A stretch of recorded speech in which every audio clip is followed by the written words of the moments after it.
Welcome back, everyone, and I'm here again with SBR contributor Jordan Sharp. And today we're going to be looking at how those odds have been acting up for the game between the Indianapolis Colts and the Cleveland Browns. How you doing today, Jordan?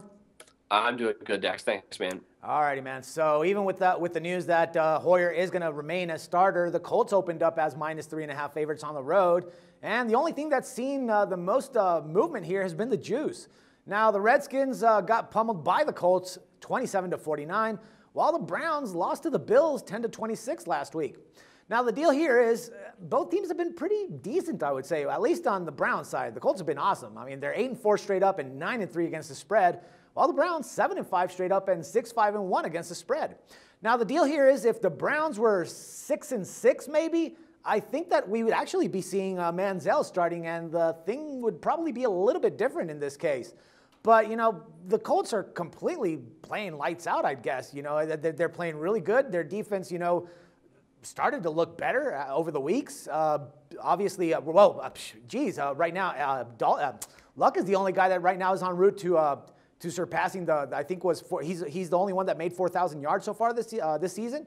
I don't know, man. The way that I see this game, I really like the Colts in this one. Yeah, I can't blame you. Mike Pettin has officially become America's least favorite coach in the NFL for pulling Brian Hoyer and going right back to him the next week. Now, I mean, Johnny Football, he didn't look great. He did run for a touchdown, but he did a little more than Brian Hoyer did last week. But I agree with you. The Colts have that potential to be one of the best teams in the AFC and potentially in all of football. Their defense has kind of collapsed recently. Their offense started off that game last week against Washington awful, and then they just turned around and just blitzed them. So, the slow start aside, this road game against Cleveland's going to be a little tougher, I think, than last week against Washington, obviously. But the Colts, at 3.5, I agree. I'm still not scared off by them. They're a little rocky every once in a while. I think it's to be expected with, a team that is a little younger. But they are far superior than Cleveland right now with Brian Hoyer or Johnny Manziel starting. I wouldn't, even if you don't feel comfortable with it, that 3.5 at +110, you can probably chop off that half point for not much. You're not going to lose much value if you just do it at 3, if just to give you the potential that game could push. Right. I think the Colts here, no brainer for me on this one against the Browns, even though it is in Cleveland. Yeah, I mean, really, Cleveland, they're doing everything possible to keep alive, that playoff hope alive and all. But I don't know. It's just that, like you said, I mean, they're still a youngish team right now, and they might have a little bit more to go before they can actually start playing up with the big boys. Anyways, man, yeah, I think that the Colts -3, buying that half a point, what would it be, like -120 maybe? It might be even better than that, just because most books right now have that -3.5 sitting at even money at +100. So, I mean, you potentially it could be only down to about -110, -115. So I think if you're looking at that kind of value, if you want to chop that half point off, if not, go ahead and get that even money wager at 3.5. I think you still potentially could have some value just because of that. So either way, though, but the Browns. I'm not saying they're a bad team just because they have the potential to be a pretty good club as they've shown this season, and obviously their record shows that.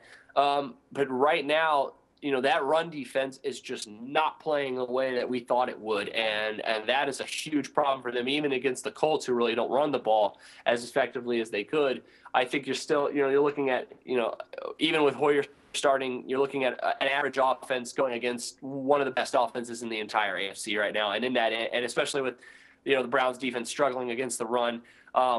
Whoever's behind it, what's his name? Boom Herron, I believe is his name for the Colts. Like that guy, I mean, he could probably run on the Browns this week on the road, no problem, and that's going to set up Andrew Luck in the passing game. So, yeah, I keep talking about it, and I keep leaning towards the Andrew Luck and his 34 passing touchdowns. I agree, man. Now you got me thinking about the run game. They do have Ahmad Bradshaw, and they got that guy that they brought over from the Browns, right? Trent Richardson, right?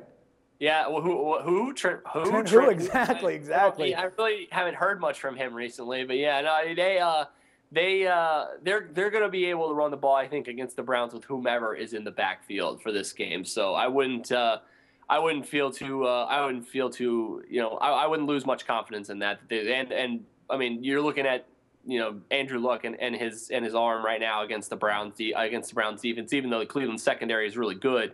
I'm gonna lean towards Indy still in this matchup. No doubt, man. All right, Jordan, as always, a pleasure talking football with you, and let's do this again next week. All right, thanks, Dax. No problem, man. And for SBR Picks, this is Dax Floyd. The SBR Network offers free sports picks and game breakdowns, big money free betting contests year-round, a real-time Vegas-style odds monitoring service, and much more. So come see for yourself. To stay updated on SBR news and promotions, follow us on Twitter, Facebook, and Google+, and do be sure to subscribe to the Sportsbook Review YouTube channel to catch all our daily sports shows.